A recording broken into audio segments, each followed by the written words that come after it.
The Model Millionaire, a short story by Oscar Wilde, narrated by Kenneth De Silva. Let's begin. Unless one is wealthy, there's no use in being a charming fellow. Romance is the privilege of the rich, not the profession of the unemployed. The poor should be practical and prosaic. It is better to have a permanent income than to be fascinating. These are the great truths of modern life, which Hughie Erskine never realized. Poor Hughie. Intellectually, we must admit, he was not of much importance. He never said a brilliant or even an ill-natured thing in his life. But then he was wonderfully good-looking, with his crisp brown hair, his clear-cut profile, and his grey eyes. He was as popular with men as he was with women, and he had every accomplishment except that of making money. His father had bequeathed him his cavalry sword and a history of the Peninsular War in 15 volumes. Hughie hung the first over his looking-glass, put the second on a shelf between Rough Skied and Bailey's magazine, and lived on $200 a year that an old aunt allowed him. He had tried everything. He had gone on the stock exchange for 6 months, but what was a butterfly to do among bulls and bears? He had been a tea merchant for a little longer, but had soon tired of pekoe and souchong. Then he had tried selling dry sherry. That did not answer. The sherry was a little too dry. Ultimately, he became nothing. A delightful, ineffectual young man, with a perfect profile and no profession. To make matters worse, he was in love. The girl he loved was Laura Merton, the daughter of a retired colonel, who had lost his temper and his digestion in India, and had never found either of them again. Laura adored him, and he was ready to kiss her shoestrings. They were the handsomest couple in London, and had not a penny piece between them. The colonel was very fond of Hughie, but would not hear of any engagement. "Come to me, my boy, when you have got 10,000 pounds of your own, and we will see about it," he used to say, and Hughie looked very glum on those days, and had to go to Laura for consolation. One morning, as he was on his way to Holland Park, where the Mertons lived, he dropped in to see a great friend of his, Alan Trevor. Trevor was a painter. Indeed, few people escape that nowadays. But he was also an artist, and artists are rather rare. Personally, he was a strange, rough fellow, with a freckled face and a red, ragged beard. However, when he took up the brush, he was a real master, and his pictures were eagerly sought after. He had been very much attracted by Hughie at first. It must be acknowledged, entirely on account of his personal charm. The only people a painter should know, he used to say, are people who are bet and beautiful, people who are an artistic pleasure to look at and an intellectual repose to talk to. Men who are dandies and women who are darlings rule the world. At least they should do so. However, after he got to know Hughie better, he liked him quite as much for his bright, buoyant spirits and his generous, reckless nature, and had given him the permanent entree to his studio. When Hughie came in, he found Trevor putting the finishing touches to a wonderful life-size picture of a beggar man. The beggar himself was standing on a raised platform in a corner of the studio. He was a wizened old man, with a face like wrinkled parchment, and a most piteous expression. Over his shoulders was flung a coarse brown cloak, all tears and tatters. His thick boots were patched and cobbled, and with one hand he leant on a rough stick, while with the other he held out his battered hat for arms. "What an amazing model!" whispered Hughie, as he shook hands with his friend. "An amazing model?" shouted Trevor at the top of his voice.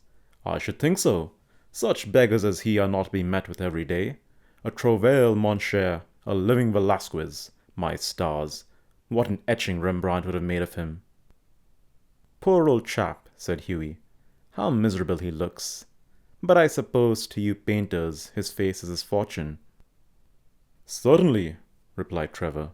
You don't want a beggar to look happy, do you?" "How much does a model get for sitting?" asked Hughie, as he found himself a comfortable seat on a divan. "A shilling an hour." "And how much do you get for your picture, Alan?" "Oh, for this I get 2,000 pounds?" "Guineas.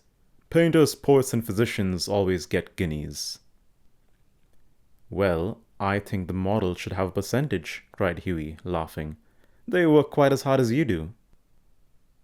"Nonsense, nonsense. Why, look at the trouble of laying on the paint alone, and standing all day long at one's easel. It's all very well, Hughie, for you to talk, but I assure you that there are moments where art almost attains to the dignity of manual labor. But you mustn't chatter. I'm very busy.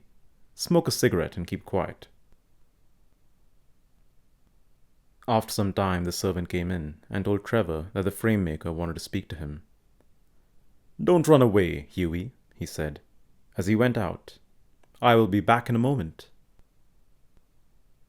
The old beggar man took advantage of Trevor's absence to rest for a moment on a wooden bench that was behind him. He looked so forlorn and wretched that Hughie could not help pitying him, and felt in his pockets to see what money he had. All he could find was a sovereign and some coppers. "Poor old fellow," he thought to himself. "He wants it more than I do, but it means no hansoms for a fortnight." And he walked across the studio and slipped the sovereign into the beggar's hand. The old man started, and a faint smile flitted across his withered lips. "Thank you, sir," he said. "Thank you." Then Trevor arrived, and Hughie took his leave, blushing a little at what he had done. He spent the day with Laura and got a charming scolding for his extravagance and had to walk home. That night he strolled into the Palette Club about 11 o'clock and found Trevor sitting by himself in the smoking room, drinking hock and seltzer. "Well, Alan, did you get the picture finished all right?" he said as he lit a cigarette. "Finished in frame, my boy," answered Trevor. "And by the by, you have made a conquest. That old model you saw is quite devoted to you. I had to tell him all about you, who you are, where you live, what your income is, what prospects you have." "My dear Alan," cried Hughie, "I shall probably find him waiting for me when I go home. But of course you are only joking. Poor old wretch. I wish I could do something for him. I think it is dreadful that anyone should be so miserable. I've got heaps of old clothes at home. Do you think he would care for any of them? Why, his rags were falling to bits." "But he looks splendid in them," said Trevor.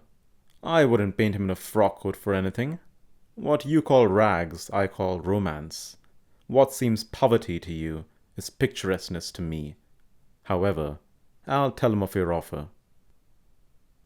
"Alan," said Hughie seriously, "you painters are a heartless lot." "An artist's heart is his head," replied Trevor. "And besides, our business is to realize the world as we see it, not to reform it as we know it. A chacun son métier. And now tell me how Laura is. The old model was quite interested in her." "You don't mean to say you talked to him about her?" said Hughie. "Certainly I did. He knows all about the relentless colonel, the lovely Laura, and the 10,000 pounds. "You told that old beggar all my private affairs?" cried Hughie, looking very red and angry. "My dear boy," said Trevor, smiling, "that old beggar, as you call him, is one of the richest men in Europe. He could buy all London tomorrow without overdrawing his account. He has a house in every capital, dines off gold plate, and can prevent Russia going to war when he chooses." "What on earth do you mean?" exclaimed Hughie. "What I say," said Trevor. "The old man you saw today in the studio was Baron Hausberg. He is a great friend of mine, buys all my pictures and that sort of thing. And he gave me a commission a month ago to paint him as a beggar. Que voulez-vous, la fantaisie d'un millionnaire? And I must say he made a magnificent figure in his rags. Or perhaps I should say, in my rags. They're an old suit I got in Spain." "Baron Hausberg?" cried Hughie. "Good heavens! I gave him a sovereign. and he sank into the armchair, the picture of dismay. "Gave him a sovereign?" shouted Trevor, and he burst into a roar of laughter. "My dear boy, you'll never see it again. Sans affaire, c'est l'argent d'autre." "I think you might have told me, Alan," said Hughie sulkily, "and not have let me make such a fool of myself." "Well, to begin with, Hughie," said Trevor, "it never entered my mind that you went about distributing alms in that reckless way. I can understand your kissing a pretty model, but you're giving a sovereign to an ugly one. By Jove, no. Besides, the fact is that I really was not at home today, to anyone. And when you came in, I didn't know whether Hausberg would like his name mentioned. You know, he wasn't in full dress." "What a duffer he must think of me," said Hughie. "Not at all. He was in the highest spirits after you left. Kept chuckling to himself and rubbing his old wrinkled hands together. I couldn't make out why he was so interested to know all about you, but I see it all now. He'll invest your sovereign for you, Hughie, pay you the interest every 6 months, and have a capital story to tell after dinner." "I am an unlucky devil," growled Hughie. "The best thing I can do is to go to bed. And my dear Alan, you mustn't tell anyone. I shouldn't dare show my face in the Row." "Nonsense! It reflects the highest credit on your philanthropic spirit, Hughie. And don't run away. Have another cigarette, and you can talk about Laura as much as you like." However, Hughie wouldn't stop, but walked home, feeling very unhappy, and leaving Alan Trevor in fits of laughter. The next morning, as he was at breakfast, the servant brought him up a card on which was written, "Monsieur Gustave Nordin, de la part de M. le Baron Hausberg." "I suppose he has come for an apology," said Hughie to himself, and he told the servant to show the visitor up. An old gentleman with gold spectacles and grey hair came into the room and said, in a slight French accent, "Have I the honor of addressing Monsieur Erskine?" Hughie bowed. "I have come from Baron Hausberg," he continued. "The Baron—" "I beg, sir, that you will offer him my sincerest apologies," stammered Hughie.